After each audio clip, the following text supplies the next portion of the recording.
In a quiet village in Nkhotakota, Malawi, 16-year-old Tariro sat by the firelight, her heart full of excitement.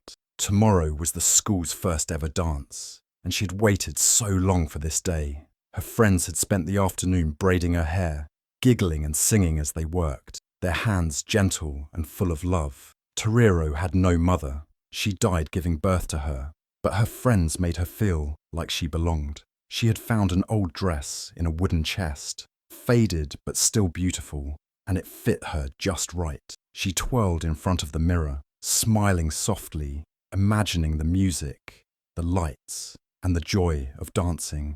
But from the corner of the room, Chiamaka, her stepmother, watched with narrowed eyes. Jealousy burned in her heart as she saw the glow on Tariro's face. Tariro didn't notice. She was dreaming of the dance, of laughter and freedom. For a moment, the world felt kind. She lay down to sleep with her braids wrapped gently in cloth, her dress folded neatly at her side. She didn't know the night held something cruel in its dark corners, but in her heart, she was ready to shine. The moon was high in the sky, and the whole village of Nkhotakota lay in silence. The wind whispered gently through the trees. Inside the small house, everyone was asleep. Tariro lay peacefully in her bed, her arms curled under her head, her braided hair wrapped carefully to protect it for the big day tomorrow. Her heart was full of happiness. She had dreamed of this dance for so long. For once, she felt special, like she mattered. She didn't know that something terrible was creeping in the dark. In the kitchen, Chiamaka stood in her nightdress, holding a sharp kitchen knife in her hand. Her eyes were cold. Her heart was full of jealousy and hate. She had watched Tariro smiling, twirling in that old dress. She had heard the girls laughing while braiding her hair, and something deep inside Chiamaka snapped. She couldn't bear to see Tariro happy. Not her. Not the daughter of another woman. Not the girl who reminded her of everything she never was. Slowly, Chiamaka crept into Tariro's room. The only sound was the creaking of the wooden floor. She moved like a shadow, her bare feet quiet, her hands firm. Tariro didn't wake. She trusted the night, trusted the roof above her to keep her safe. She didn't know that the danger was already inside. Chiamaka leaned over her, her face twisted with anger. She grabbed a handful of the beautiful braids, pulled tight, and with one hard move, started cutting. The sharp knife sliced through the braids, one by one. Thick locks of hair fell onto the floor. Tariro stirred, confused, half asleep. "Mama," she whispered, her voice soft and unsure. But the only answer was a hiss in the dark. "You think you're a queen?" Chiamaka snarled into her ear. "Now let's see who dances with you." Tariro's eyes opened wide in shock. She tried to move, but it was too late. Another braid fell to the floor, then another. Her hands reached up to protect her head, but Chiamaka slapped them away. "You think they'll choose you? You think you're special?" Chiamaka said through gritted teeth. "You're nothing." Tariro's heart pounded. She couldn't believe what was happening. Her braids, her pride, her beauty were being destroyed right in front of her. She felt the cold metal of the knife graze her scalp. Her tears mixed with sweat. She wanted to scream, but no sound came out. And then, just as quickly as she came, Chiamaka stood up and walked out. She didn't say another word. She left the knife on the floor, and Tariro sat frozen in her bed, trembling, her hands shaking as they touched her head. She looked down and saw her braids, dozens of them, scattered across the floor like broken pieces of herself. Her chest hurt, her throat closed. She pulled her blanket over her head and wept. She wept for her hair, for her ruined dream, for the way Chiamaka looked at her like she was nothing. Outside, the night continued as if nothing had happened. The stars still shone, the wind still blew softly, but inside Tariro's heart, something broke. She sat in the dark for what felt like hours, rocking back and forth, her arms around her knees. Her scalp felt cold. Her chest was full of shame. She could still hear Chiamaka's voice echoing in her mind. "You think you're a queen?" She wasn't. Not anymore. Not without her hair. Not without her dream. When morning finally came, the sun rose like it always did, bright and golden. But Tariro didn't move. She stayed hidden under her blanket, afraid to see herself in the mirror, afraid to face the world. She had been so close to joy, and in one cruel night, it was all taken away. But what Machipo didn't know, what even Tariro didn't know yet, was that something stronger than sadness was starting to grow inside her. Not anger, not hate, but something deeper, a quiet fire. And soon, that fire would burn brighter than any braid ever could. The sun rose slowly over the village, filling the sky with soft golden light. Birds began to sing, and children's voices echoed in the distance. But inside Tariro's small room, the morning felt heavy and silent. She lay curled up under her thin blanket, not wanting to face the day. Her eyes were swollen from crying, and her heart felt like it had cracked into pieces. She didn't want to move. She didn't want to see the truth. But then, a soft breeze blew through the window and lifted the edge of her blanket. Slowly, carefully, Tariro peeked out, and there it was. Her braids were everywhere, scattered on the floor like fallen feathers, some still tied with the beads her friends had used the day before. Her hands shook as she reached for one. She held it like it was a part of her body, and in a way, it was. Her braids had been her pride, her beauty, a piece of her mother, a piece of herself. She looked around the room in silence, tears running down her cheeks. Then she touched her head and felt only patches of rough hair and bald skin. That's when it all hit her again, hard. She broke down. Her whole body shook with sobs. She covered her head with both hands and cried into her pillow. The dance was today, the day she had waited for, and now she was ruined. A small knock came at her door. Then it opened just a little. It was her little stepsister, Naya. She was only 8, with big kind eyes and a soft voice. "Tariro," Naya whispered. "Are you okay?" Tariro didn't answer. She couldn't. She just cried. Naya walked in and saw the hair on the floor. Her eyes widened, and she knelt down beside her sister. Gently, she put a small hand on Tariro's back. "You're still beautiful," Naya said softly. Tariro looked at her, eyes full of pain. "No, I'm not," she whispered. "Look at me." Naya didn't look away. She nodded and said, "Yes, you are. You're the most beautiful girl I know." Before Tariro could speak again, Machipo walked past the door with a loud laugh. She didn't even try to hide it. "Let her cry," Machipo said, shaking her head. "She's not going anywhere today.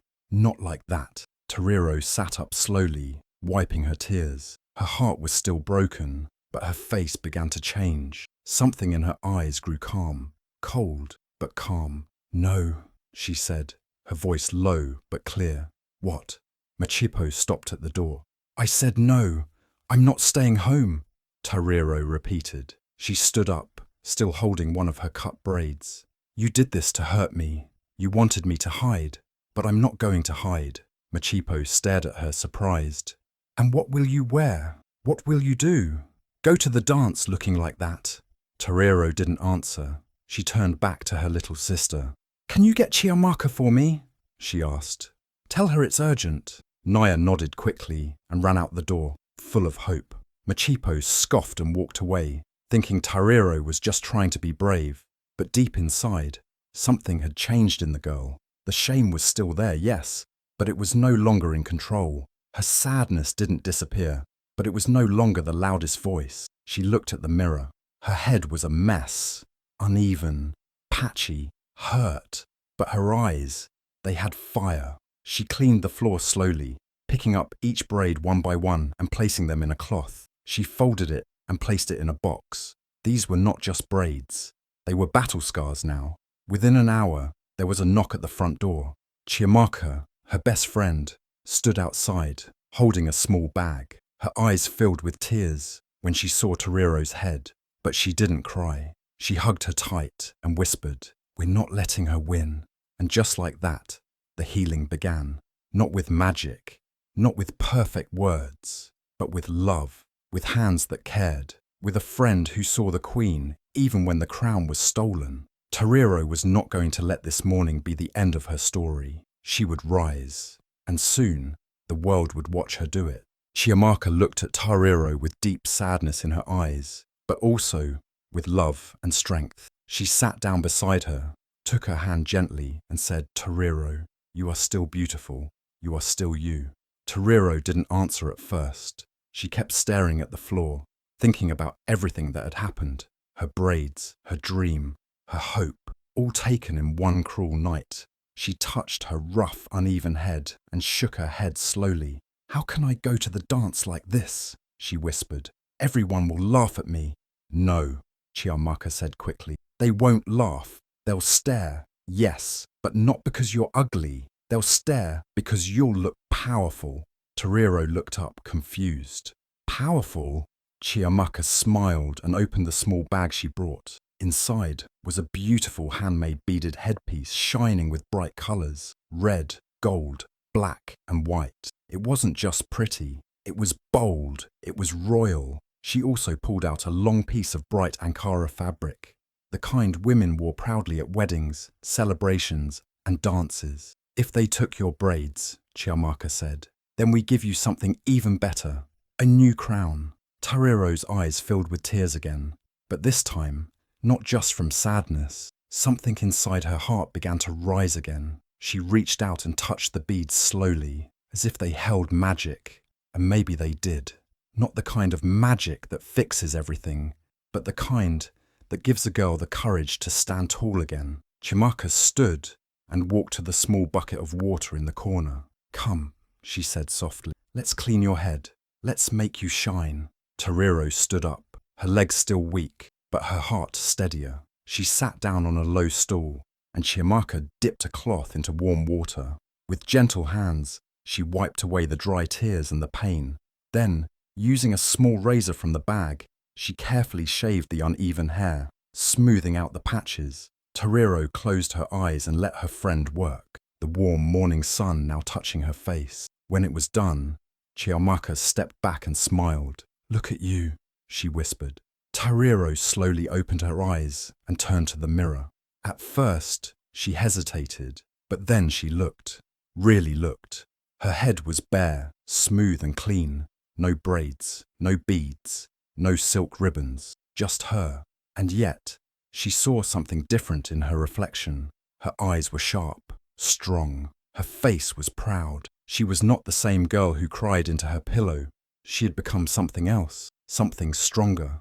Chiamaka walked over and carefully placed the beaded crown on Tariro's head. It sat perfectly, wrapping around her forehead like a warrior's symbol. Then she took the bright Ankara fabric and helped wrap it around Tariro's body.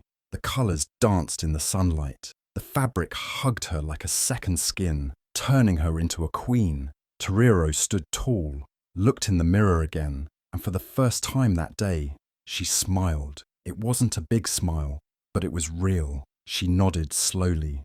"I'm ready," she said. Chiamaka grinned. "Then let's go show them who you really are." The walk to the school dance felt like a walk through fire. People turned their heads as the girls passed. Some whispered, some stared, but Tariro didn't lower her eyes. She kept walking, step by step, like her feet were touching the rhythm of a drum. She held her head high. The beaded crown glowed in the light. The Ankara dress swayed with every step. She wasn't hiding, she was arriving. The music at the dance was loud, the air full of laughter and movement. But when Tariro walked through the school gates, everything changed. The music stopped, every head turned, and for a moment there was silence. But it wasn't the silence of mockery, it was the silence of awe. Boys and girls, teachers, even parents who had come to help, stood frozen. They looked at her, not with pity, but with amazement. Her skin glowed, her eyes shone. Her walk was steady, proud, and fearless. The room felt like it had opened just for her. Chiamaka stepped back and let her best friend shine. She had seen Tariro at her lowest, and now she was watching her rise. Tariro didn't smile wide. She didn't need to. Her presence alone said everything. She had no braids, but she had something even stronger now. She had her pride. She had her courage. And she had a new crown. The sun was starting to set as the school dance began. The small hall in the middle of the village was filled with bright lights, colourful cloths and laughter. Music was playing loudly, and students were dancing, smiling, and taking pictures. Girls wore dresses made from every colour under the sun. Boys fixed their collars and showed off their best moves. It was the first school dance ever held in their little village, and everyone was excited, but no one was ready for what was about to happen. Outside the gates, Tariro stood for a moment, her heart beating fast. She could hear the music from where she stood. She took a deep breath. She touched her beaded crown gently and looked down at her feet. Chiamaka stood beside her, holding her hand. "You don't have to be perfect," Chiamaka whispered. "Just be brave." Tariro nodded, and then she began to walk. Step by step, she moved through the open school gate and onto the path. Heads started to turn. Some people stopped dancing. A few students at the edge of the yard noticed her and tapped their friends. In seconds, the sound of whispers grew louder. Tariro didn't stop. She walked slowly, but with purpose. Her Ankara dress hugged her frame with elegance, and the beads on her head caught the light like stars. She walked like she had always belonged there. Her eyes didn't look down. She didn't fidget. She didn't hide. Then, just as she reached the center of the schoolyard, the music suddenly stopped. Not because of the DJ, not because of a mistake, but because someone bumped the speaker. Too stunned to look away from her. Silence. The entire school froze. Every head turned. Every mouth stopped talking. Every eye locked onto Tariro. For a few seconds, no one moved. Not the teachers, not the students, not even the wind. It was like the whole world paused to witness her. And still she walked. Tariro didn't need a crown of gold. She didn't need long hair or expensive shoes. Her strength, her confidence, her fire, it lit up the entire space. Her skin glowed under the evening sun. Her steps were soft but powerful. She walked like she had nothing to prove and everything to live for. Even the girls who had spent hours getting ready looked at her with open mouths, not because they were angry or jealous, but because they had never seen anything like her. She had no braids. She had no jewelry, but she had something stronger: presence. Boys who had been bragging a minute ago now stood quiet. Some of them looked down, unsure of what to do. Others smiled, nodding slowly as if to say, "She's different." Tariro stopped at the middle of the yard and turned slowly. Her eyes moved over the crowd. She didn't smile, but her face was calm. She wasn't looking for attention. She wasn't trying to show off. She was simply owning it, owning herself. Whispers turned into claps. A girl from her class started clapping slowly, then another joined in. Within moments, the whole school was cheering. People began shouting her name. Some even wiped their eyes without knowing why. It wasn't just that she looked good. It was that she came back from something so painful and walked in like she had won. And maybe she had. From the edge of the crowd, the head teacher stepped forward and smiled. "Now that," she said softly, "is what courage looks like." Tariro looked around once more and found Chiamaka in the crowd. They smiled at each other, eyes shining.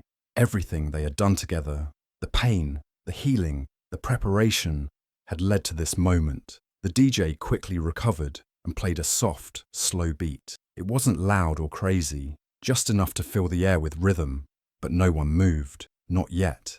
Everyone still had their eyes on her. Tariro stepped to the side and gave a small bow, and only then, like a spell had been broken, the music grew and people started moving again.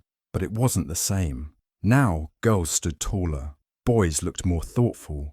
Even the teachers seemed changed. Tariro had done something rare. She had walked into a place where everyone expected her to be broken, and instead she lit the room on fire, and they would remember it forever. The music played again. The lights danced across the schoolyard. The students were laughing, dancing, and moving around. But something in the air had changed. Tariro had done something no one expected. She didn't just walk into the dance. She owned it. People kept sneaking glances at her. Some came over to say she looked amazing. Others just smiled at her from across the room. She didn't say much. She didn't need to. Her presence spoke louder than any words. She stood strong, bold, beautiful, bold, and proud. The night went on, and soon the DJ called everyone to gather near the stage. It was time to vote for the queen and king of the dance. Everyone stood close, whispering names, laughing, trying to guess who would win. There were many girls dressed in shiny clothes, wearing perfect makeup and fancy hairstyles. They looked like they had come from a magazine. A few of them had even taken photos with each other earlier, thinking they would win for sure. Tariro didn't think her name would be called. She hadn't come for the crown. She had come to prove something to herself, that she didn't have to hide. But when the votes were counted, a silence fell again. The head teacher stood on the small stage, smiling as she looked at the paper in her hand. And the queen of the dance is... She paused, and people leaned forward, holding their breath. Tariro! There was a second of shock. Then loud cheers filled the night air. Hands clapped. People screamed with joy. Some students even jumped up and down. Tariro stood frozen for a moment. She looked around, unsure if she heard right. But Chiamaka grabbed her hand and shouted, "That's you! Go!" Tariro walked toward the stage, the cheers growing louder with each step. Her heart was beating fast and her hands were shaking a little. She had never imagined this. As she stepped onto the stage, lights shining on her face, her eyes scanned the crowd. Everyone was watching her, not with pity, not with shock, but with admiration. The head teacher handed her a small, handmade crown. It wasn't made of gold or silver, but of beads and local fabric. Simple, beautiful, strong, just like her. She placed it gently over Tariro's beaded headpiece. The microphone was handed to her, and everyone went silent. Tariro looked down for a moment, then lifted her head. Her voice was soft, but clear. "Thank you," she began. I didn't expect this." She paused, her voice shaking just a little. Then she looked out at everyone, at the girls, the boys, the teachers, even the little children watching from the edges. "I know I don't look like the kind of girl you usually see wearing a crown," she said, "but maybe that's the point." People listened, quietly, leaning in. "Last night, someone tried to hurt me, someone who didn't want me to be seen, didn't want me to feel beautiful or proud. They thought if they cut off my hair, they could cut off my joy, my courage, my worth." She touched the beads on her head softly. "But here I am, and I realize something. Real beauty is how you carry what they tried to break." There was silence, then a sound. One student clapped, then another, then the whole crowd. Some people wiped their eyes, some hugged the person next to them. It wasn't just the words, it was the truth behind them. Everyone had felt broken at some point. Everyone had been hurt, but very few had stood back up the way Tariro had. She handed the microphone back and smiled. It was a full smile this time, bright, real, and proud. The kind of smile that comes not from winning, but from surviving. As she stepped down from the stage, dozens of students came to her. They hugged her, took pictures, told her she inspired them. Girls with their own insecurities said, "You made me feel brave." Boys looked at her with new respect. Even some teachers had tears in their eyes. Chiamaka stood to the side, watching it all. She didn't need to be in the spotlight. She knew her friend deserved every second of it. The night ended with dancing, laughter, and more music. But people knew, even as they danced, that something big had just happened. Not just a school dance, not just a crowning, a shift. Tariro had shown them that power doesn't come from hair, clothes, or popularity. It comes from how you rise when someone tries to bring you down. It comes from walking into a room and saying, "I'm still here." And now, with her crown shining under the stars, Tariro didn't just feel like the queen of the dance. She felt like the queen of her own story. Machipo sat alone in the corner of her small living room, staring at the old television. The screen flickered, showing the school dance. Laughter and music echoed through the speakers. Then, the clip began to play again. The same clip everyone in the village had been talking about all day. It was Tariro, standing tall, crown on her head, bald, bold, and glowing with pride. Her voice filled the room. "Real beauty is how you carry what they tried to break." Machipo's hands clenched the edge of her chair. Her face turned pale. Outside her house, she could already hear voices. "That's the girl you shaved bald, right? She looks like a queen." She turned pain into power. Machipo quickly turned the volume down, but it was too late. The whole village had seen it. The whole village knew what she did. She thought cutting Tariro's hair would break her spirit. She thought shame would keep her hidden. Instead, it made her shine even brighter. She closed the curtains, trying to hide from the world, but the whispers wouldn't stop. The girl you tried to humiliate is now the face of strength. And as the video played again, Machipo knew she would never escape that truth.